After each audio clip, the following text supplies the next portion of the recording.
While I'm exploring the unknown no man's land, women start to cross in their 40s and 50s. I want to listen to their stories.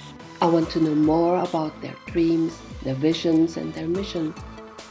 I want to know how life changes when the nests are empty, when there is space to expand and grow into a new purpose, when the call of their soul gets too loud to ignore.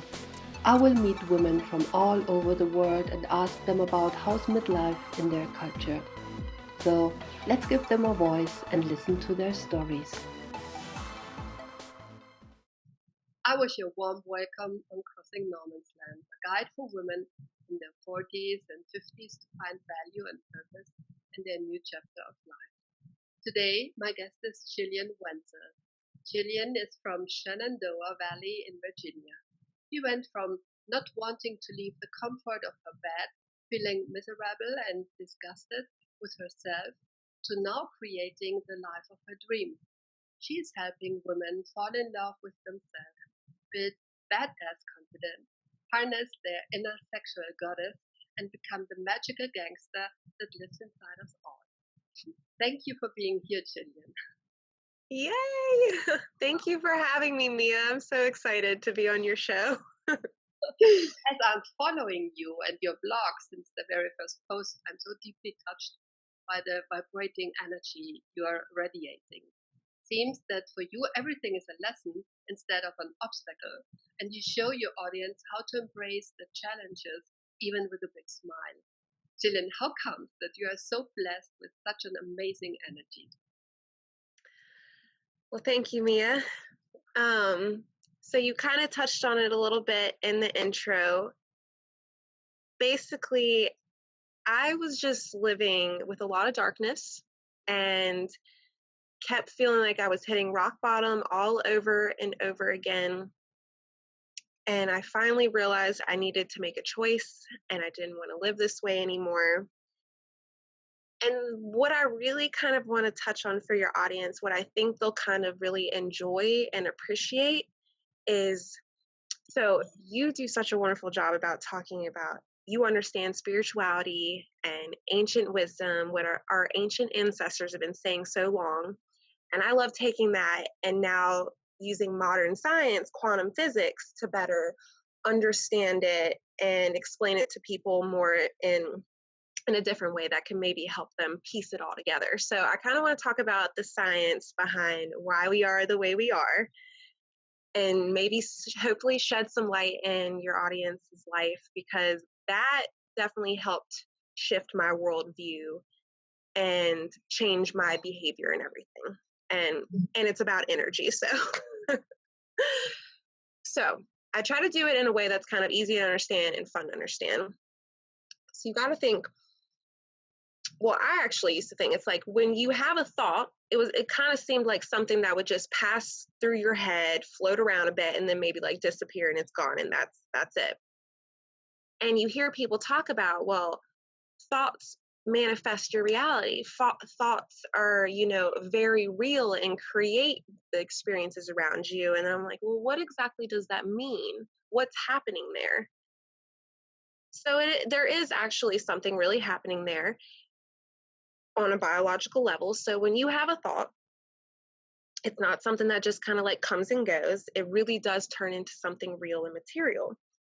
You have a thought, and a couple things are happening. One, you're triggering neural networks within your brain, and they start firing and wiring and sending electrical currents through your body. And that's, you have electricity running through your body. And they also turn into a chemical messenger. So have a thought, chemical messenger goes through your body, and then that triggers that emotion feeling that you're having. And then also the electrical currents. All right, so it's this feedback loop between thoughts and feelings. Have the thought, send the electricity, the chemical messenger, trigger whatever feeling that's associated with that, and then that produces magnetic charges. All right, so your body wants to balance each other out. It's connected. You have this thought, the electricity, the feelings, and the magnetic charges, they come together to produce what I'm sure you've heard of, the electromagnetic field of energy. The electromagnetic field of energy, that's what is circling all around us. We literally have an energy field around us. created from our thoughts and feelings. And that's exactly what's happening when you think. You can just tell when someone's upset, angry, or whatever they're thinking. You're like, I can just sense something that's going on. You're not crazy. You literally are sensing something, because we all have this energy field around us that's interacting with everyone else's energy field. And we're just communicating on this energetic level. And once you realize that, it's a game changer, and it's really fun. So, and also more on how that works is like, so here we are creating this energy. Well, what is energy? It's frequency, and frequency is made up of wavelengths. And wavelengths, we have the longer, slower ones, and then it goes up to where it's like, the quicker, faster ones, and they're all vibrating. The lower, like slow ones, those are like more like anger, shame, guilt, and then you go up higher when you're feeling compassion, love, the higher emotions, and that's the quicker ones. Well, they're vibrating and they carry information. So to break it all down, like our thoughts and our feelings are producing this energy that is literally carrying information and sending this out to the world. And we're all just experiencing it with one another. And that's why it really is transforming for you when you can change your thoughts, and it really will change the reality around you. So that's been very big in my life, and I hope that made some sense. It is all connected. It's not a matter of like this one's right or this one's wrong. We're all just trying to explain the same thing here in just different words. Yeah. And there are people that are closer to the quantum explanation, others they are closer. I mean, sometimes people, when they just hear shamanism, they run away. So good, because then they run to you. Well, that's how it works, because we're all unique and we all have different things that resonate with us. Yeah. And you got to find whatever works for you, and whatever that may be. That's right. So I want to ask you something. As I'm exploring the Norman's land, the land between the 40s and 50s, I want to ask you how you experience the new generation of women in this age. When they are growing out of the red phase, that means that they don't have their period any longer. Is there a change going on? Can you feel a difference in how those women connect to this period? So, first off, I love that you're talking about this, because I think it's definitely a subject that is, very important, and maybe there's not enough coverage on it for women. It's kind of like, this is something maybe we have to deal with in secret. And that's why I love, and especially as, a younger woman, and I have not experienced this for myself, but anytime I am around other ladies who are experiencing this, the vibes I've gotten so far is it's kind of dealt with as something scary and really hard. And there's just I don't know, it's almost like there's just this story going on about just how difficult it is. And I can only imagine how difficult it is. I have no clue, so I'm not even going to pretend like I know. But that's why I'm like so appreciative that, you're opening this discussion for it, because I would like it to be something that is talked about, like not seen as scary. Like, yeah, we're going to address that it's hard and all those issues, but I really want to see it as like this new chapter in our lives. I don't want any of us ladies having to think of this like, oh crap, now my life's over. I'm just an old woman now. I can't enjoy myself. I'm no longer sexy. I'm no longer this. We are beautiful and amazing and sexy and badass, awesome until the day, well, even past that, forever. And I just want to make this more of an exciting chapter. Like, okay, so yeah, I mean, we went from being built as, to be like a mother, to have children. And now it's like, okay, we're moving into this new phase of life and things are going to be different. But what if we looked at it as, okay, now how can I live my life? What have I not done yet that I've always wanted to try?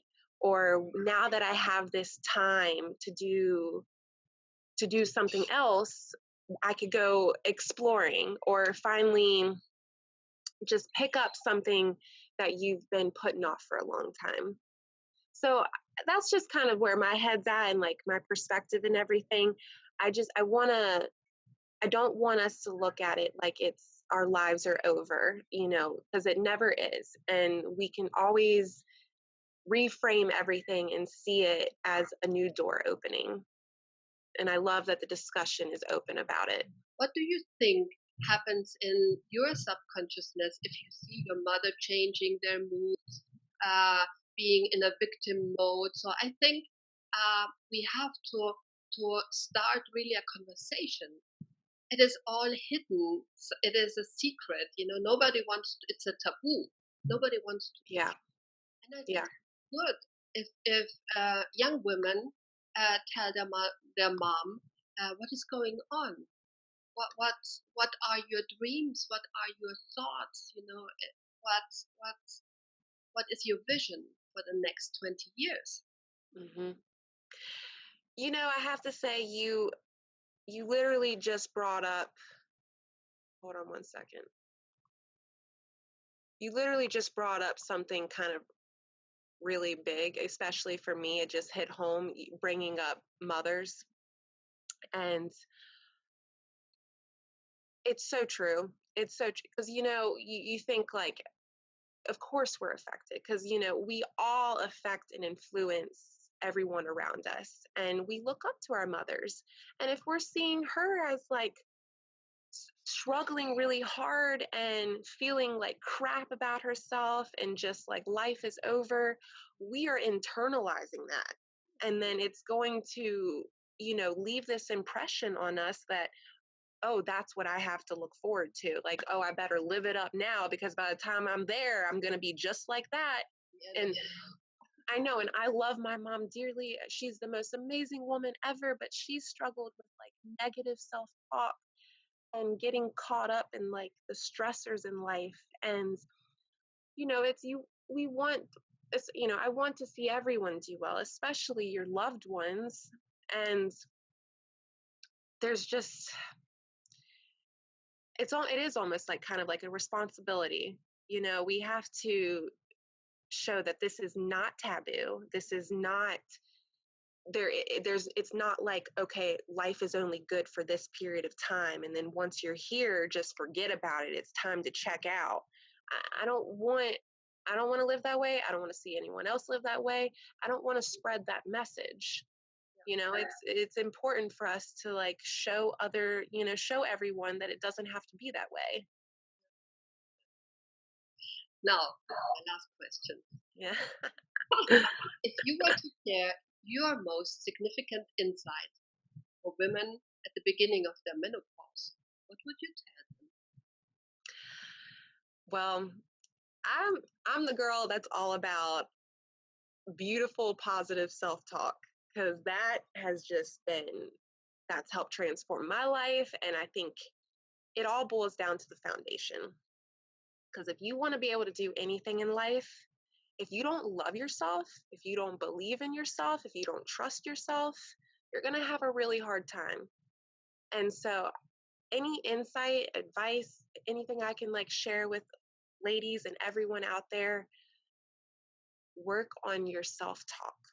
And here it's so easy to tell everyone else around you, your loved ones, like, it's okay. Don't be so hard on yourself. You're amazing. You're awesome. You're beautiful. Why do you think this about you? And then on ourselves, though, we're like, you suck. You're terrible. Why did you do that? You mess up. I'm like, no, we got to talk to ourselves the same way.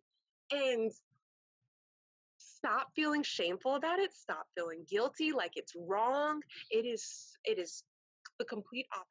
Like, you need to see yourself and believe yourself to be this amazing, sexy, beautiful, intelligent, creative, powerful, capable of anything type of woman.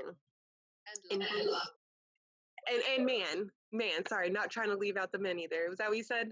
And love is so much when you are talking with your followers and you name them my beautiful love box.